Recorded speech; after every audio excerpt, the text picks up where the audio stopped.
Trauma Therapist Podcast, episode 540.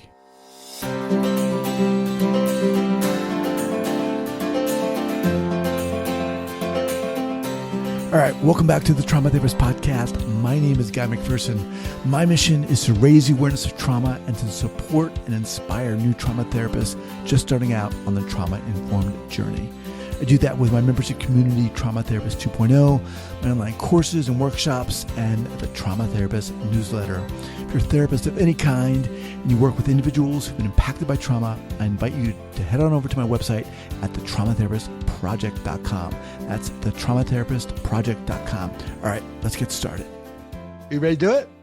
Ready to do it. All right. So 5, 4, 3, 2, and 1. All right, folks, welcome back to the Trauma Therapist Podcast. I am very excited to have as my guest today, Dr. Graham Taylor. Graham, welcome.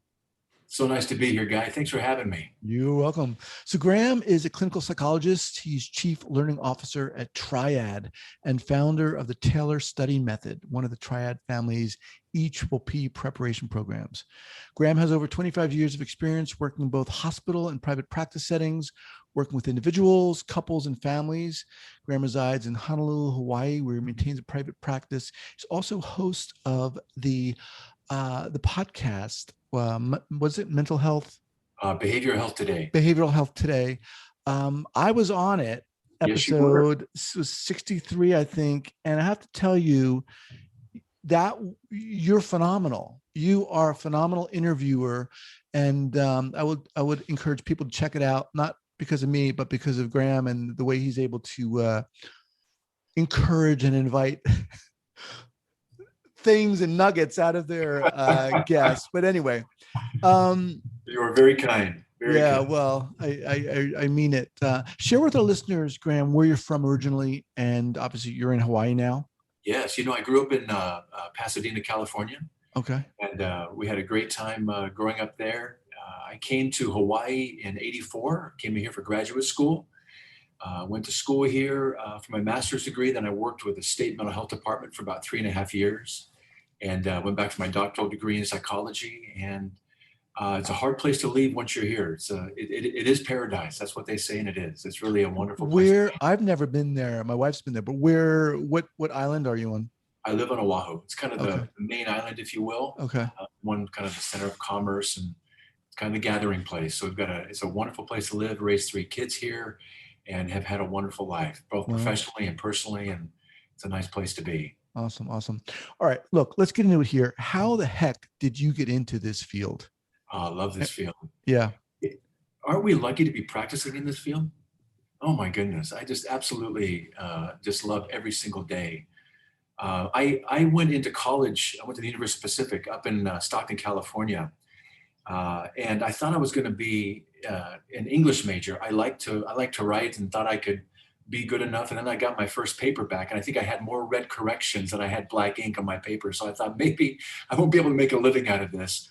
And then I was in my second year, and I watched in a sociology class the movie Ordinary People.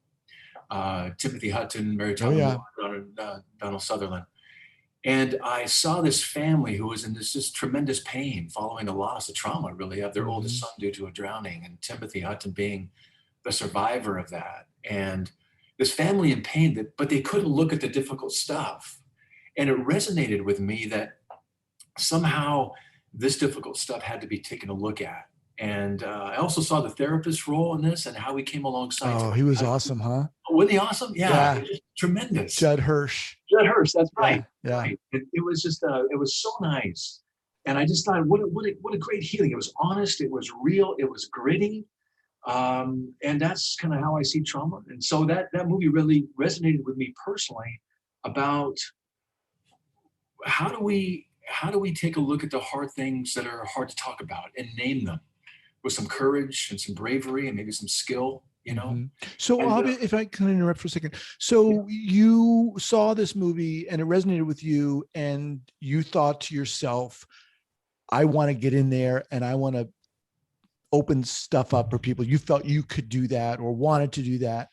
That's exactly it. Okay. What resonated with me is that I think the hard stuff kind of growing up, maybe even sometimes in the family, those hard things are hard to look at, and no judgment, just hard things are hard to look at. And, people say, well, Graham, you went into psychology to figure yourself out, and the answer is absolutely. That's why I went into psychology to figure myself out, and to be able to take a look at those hard things that I think are important to take a look at. So that's exactly it, Guy. I saw that therapist being able to help that family by looking into those hard things. And I also saw that family struggling to look at hard things and the courage that they had to look at. So I saw myself on both sides. Timothy Hutton and kind of in that dad. I also saw myself in that therapist. And it absolutely changed my life.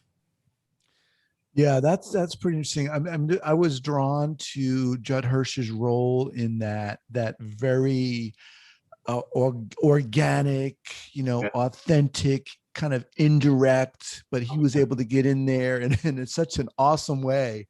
Yeah. It was very inspiring. There's some really powerful scenes in the movie. I really recommend it. It's there's some very, very powerful scenes that are just real, and they are gritty, but they're honest. I think therapy is, there's science behind it, there's theories behind it, but it's really about honest talk. Right. And trusting that the four walls you're in with the person you're seeing and the relationship between them can handle just about anything. If we can stay with it long enough, we can more times than not find a way or make a way through those times. And that's what I saw, Judd and Timothy do in the movie. That just really encouraged me. So there's, you get inspired by this movie, and then there's oftentimes a gap between that type of inspiration and being able to do that, perform like that, be that. Talk a little bit about, your journey. What happened after that movie? You got into graduate school or what? It's really good. I was in a school where the psychology was more behavioral. We did a lot of research and things along those lines. I thought that was good, but I didn't feel like I was getting kind of the therapeutic components of it that I needed. So my advisor said, well, why don't you go into social work? They do more kind of the therapy things. And I'm not sure that was the best advice, but not so much going into social work, but there were other ways to do the therapeutic training. But I went into social work, had a wonderful time here at the University of Hawaii. And then I went to work with, as I mentioned, the state mental health department here, worked out on the west side of Oahu, and had probably one of my best experiences of my life. The population we worked with, the clinicians we worked with, we had a multidisciplinary team, and we just had some wonderful, wonderful times. But I wanted to go deeper into therapy, and I wanted to understand things with a little bit more complexity and a little more richness. So I went back into psychology, got my doctorate there. And then I grew up in a medical center, a trauma medical center, the biggest center here in Hawaii. We service all the Pacific Islands and Oahu. And so I grew up there professionally. I did my residency there, my fellowship. I came back on staff. I was the head of the health psychology program. So I got to go up into the medical floors, and it's kind of a candy store for psychologists in a hospital. There's just so many things that we got a chance to do and people's lives to touch with. When we got worked with the cardiologist department and the diabetes department, and just had a wonderful time. But for me personally, to bridge what I saw Judd Hirsch doing and what I wanted to do, it took some time. I got some great training. The hospital I worked at it's called Queens Medical Center. Mm-hmm. And I was there for about a total of about 7 years. And just tremendous mentors, tremendous teachers and training there that I received in my residency and my fellowship. And then coming back on staff, I got to be part of an APA training program there that we taught other interns and fellows. But I did some of my, my own work after I got done in my own therapy. And then I went in, I was going into private practice. I asked probably the therapist here on the island to kind of mentor me and be kind of a consultant. So I stayed with him for a couple of years just to kind of help me bridge that training that I had into the next level that I wanted to go into. And he was extremely helpful in that with me. So how so? Well, I think, you make a lot of mistakes.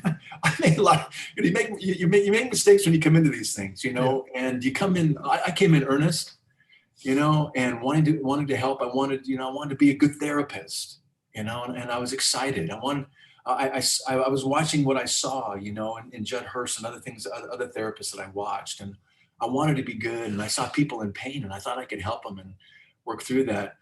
But I realized, I think for me early on, that when you're earnest and excited, you start unintentionally starting maybe to control some of the therapy and how things go, maybe even a little bit prematurely to people's readiness, maybe premature interpretations or trying to make connections to things, and maybe kind of forcing the process. And that for me was something that I had to learn, to kind of slow down with. I think I was doing that because I wanted to help people out of their pain, or I wanted, again, to be seen as a good therapist, or maybe even, early on, my own anxieties about having to hold some really difficult stuff was hard.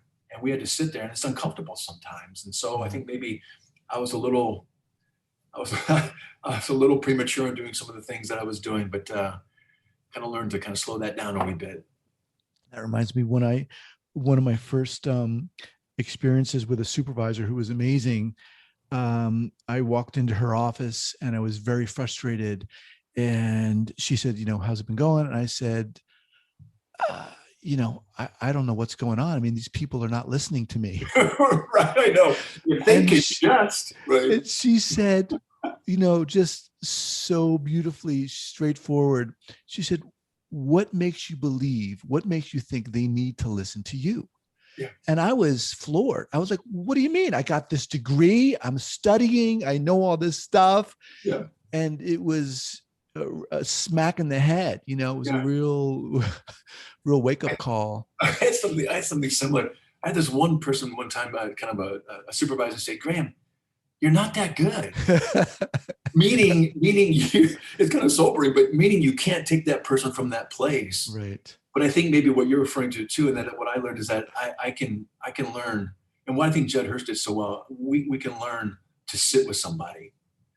And if we can begin to do that, then we can begin to understand it from their perspective. And those interpretations and those connections, I think, are the things that they make for us. And we get to witness that process and watch that healing while we're there with our skill and the things that we're doing, but watch that evolve rather than try and make it happen. That's kind of, those were my takeaways, I think, in my early training.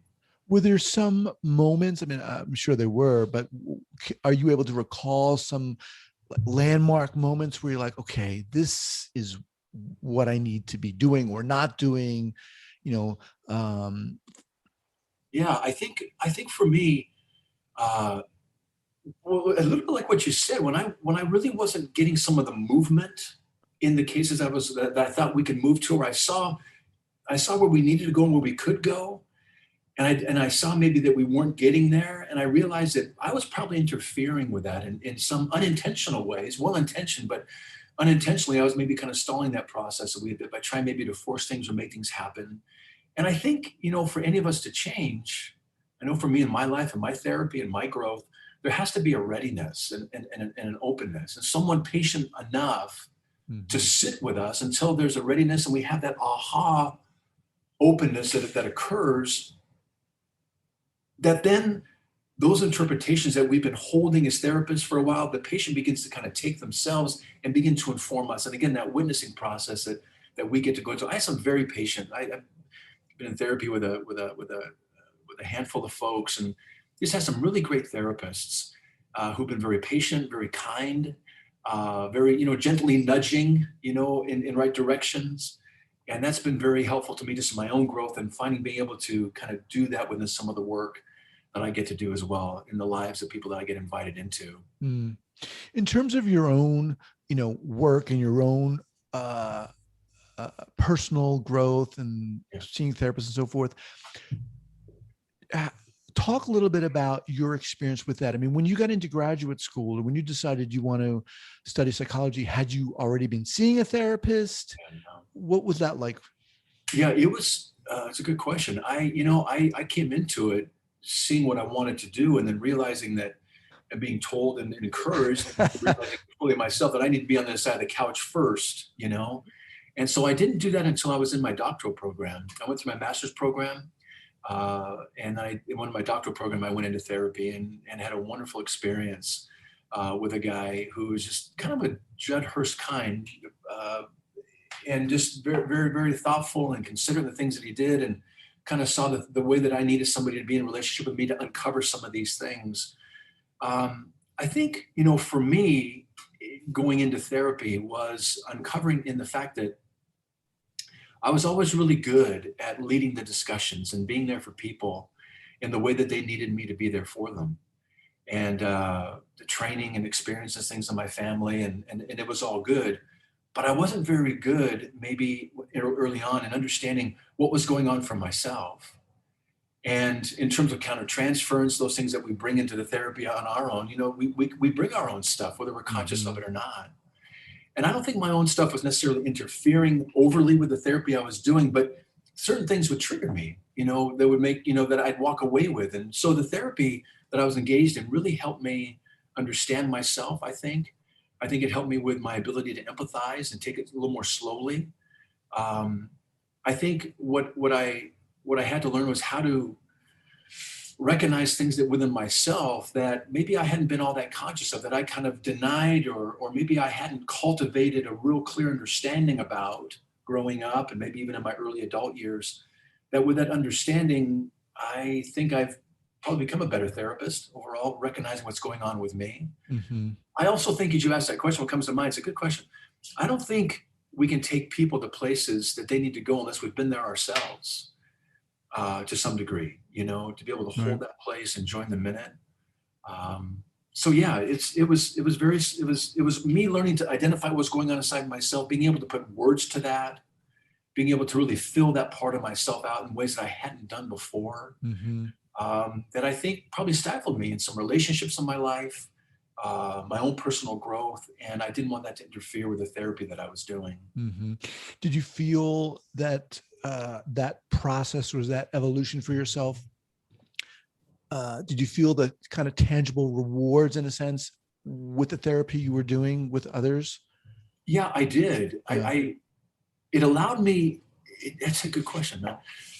That it allowed me just to be more present. I think when I recognized, when I was recognized kind of from a countertransference perspective, when I recognized what was coming up for me, I could sit with that Mm-hmm. and kind of just compartmentalize that, and kind of hold it there. Or if something was, really touching me, recognizing what that was about with me, so that I could kind of hold that and then go back to be more present with the person I was seeing. Mm-hmm. I think it also allowed me, it's a good question, it also allowed me to use consultative times with other colleagues. I've got a colleague that I work with closely, and I'm able to bring my own reactions to things, and we get to debrief some things and to process our own stuff so that it doesn't leak into and inhibit in any way the work that we're doing. So yes, that awareness allowed me to recognize it in the moment, be more present in the way that I needed to be, and then to go process that on my own post session. Yeah. Yeah. That's exciting to me. What you're saying reminds me, when I got into graduate school, I was like 36. So I had got in late, as it were. And I had, I had seen therapists, and I kind of thought I had my own stuff all taken care of. Right. I've got it. I don't need to do that. Right. And I was so just off the tracks. I mean, I didn't realize the importance of, our own being, our own doing our own work, and not only doing our own work, but being able to be with that and manage that when you're working with someone. Because as one of my previous guests had said on the podcast, it's not a matter of if you're going to get triggered, you will get triggered. And, being able to deal with that, and, through, experience, and being able to realize that, I don't need to save the world, and I wasn't going to save the world, but being able to be in the moment, really, for me, and I think I might have talked about this on your podcast, but there was a certain definite weight lifted off my shoulder, but kind of a willingness to be okay with being in the moment. You know what I like about that? What I like about that is that sometimes, before, when you're earnest and you're eager and you want to help, and, sometimes you get stuck in the work. And I don't know early on if I felt okay being stuck. Right. But sometimes you get stuck, but it's not even really stuck. It's a process where the work is happening. Things are working, things are churning, things are being cultivated. They just haven't come to the surface yet. So it's a time of work under the surface you may not see. But I think now what you're describing, it allows me sometimes to sit with people and just say, man, we are really stuck, aren't we? Right. Right. We're stuck in this. And sometimes there's such a relief when they just say, we are, right? And it's okay, right? And if we say, yeah, but let's just stay stuck together. Right. And if we can stay down here enough together and stay stuck, chances are we're going to find our way out. There's just something else going on that percolating down there that we just can't see yet. Yeah. It's going to come. Let's just make it safe to stay stuck. Yeah. There's a certain,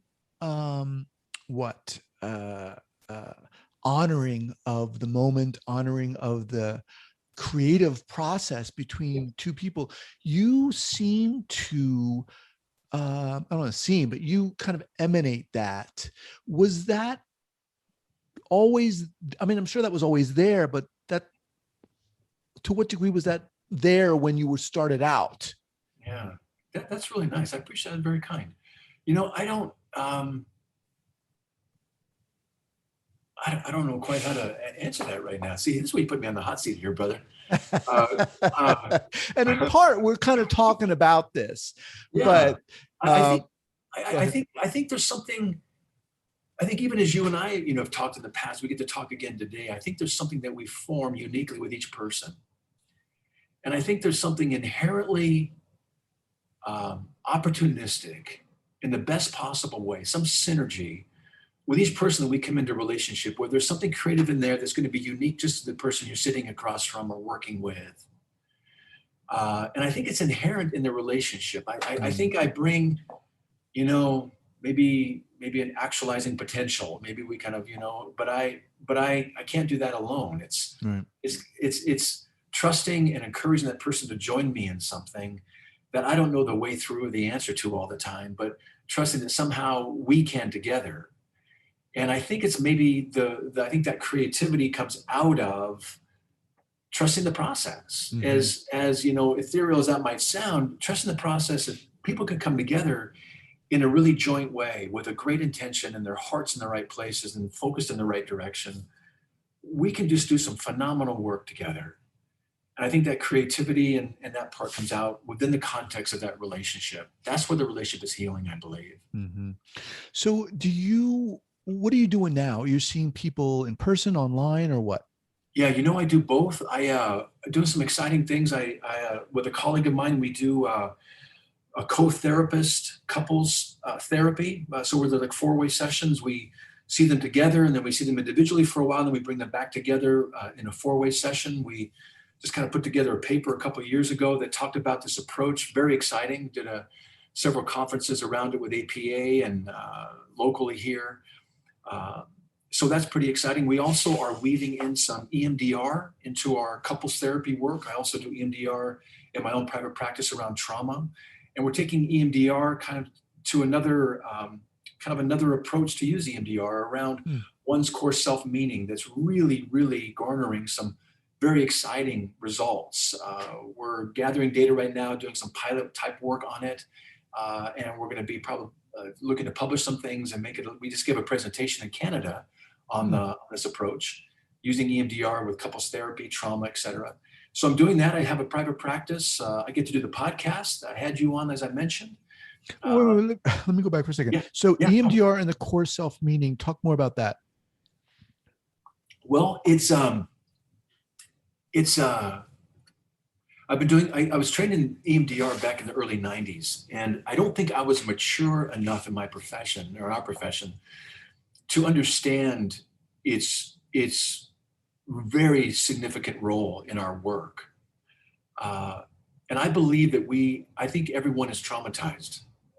We think of trauma as the 9/11s, the war stories, and those truly are what gets referred to as the big T's. But when I say trauma, I'm talking about anything that's outside the realm of normal experience. And normal experience, the ideal experience would be that we have perfect parents, we have perfect upbringings in our schoolings, we have perfect friendships, and those things are all facilitating our healthy development, both in terms of our self and our sense of self, our esteem, et cetera. but life is hard. We get knocked around, we get dinged and knocked and dented. And so there's some trauma because these events are outside the realm of what would be healthy, normal experience. And we walk away with our, not just traumas, but something much deeper than that. And what we're finding being deeper than that is what it means to oneself, what it says about oneself.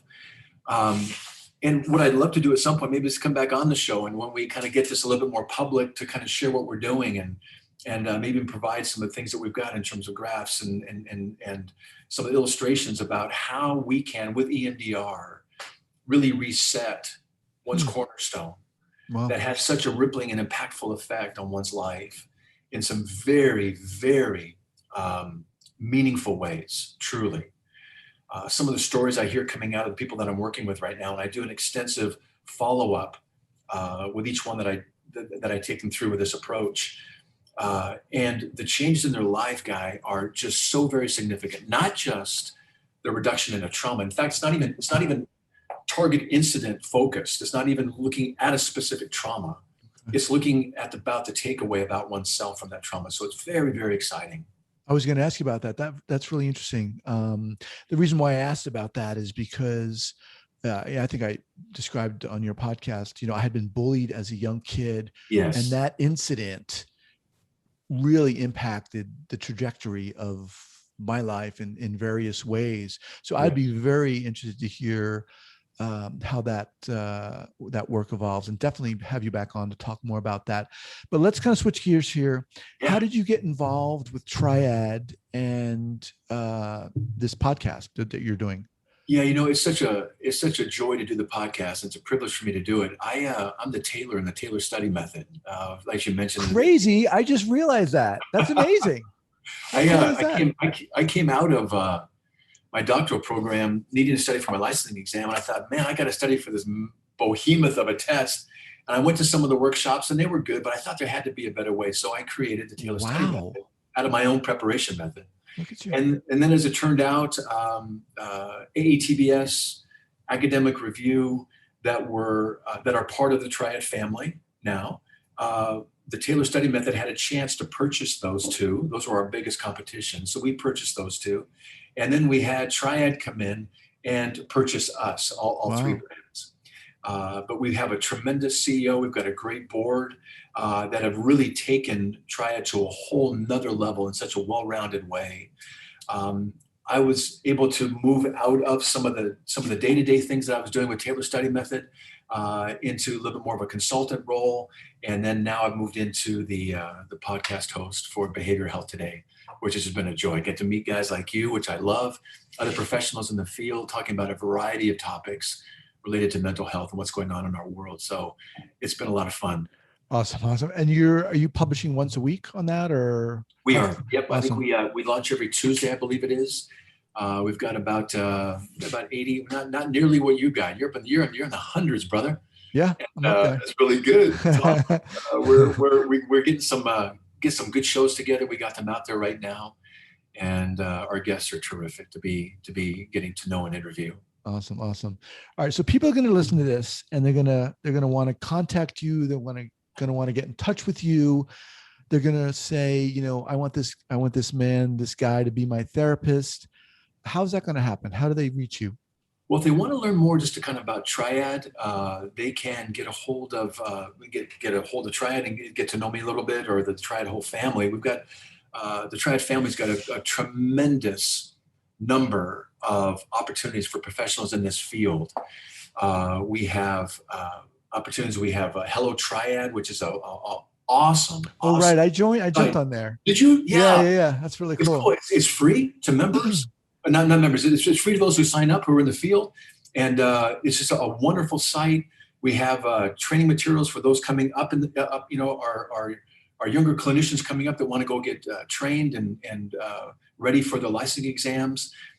We have BCBAs, we have social work, we have mental health counseling, we have psychology, and we have LCSW training for licensure for that. Wow.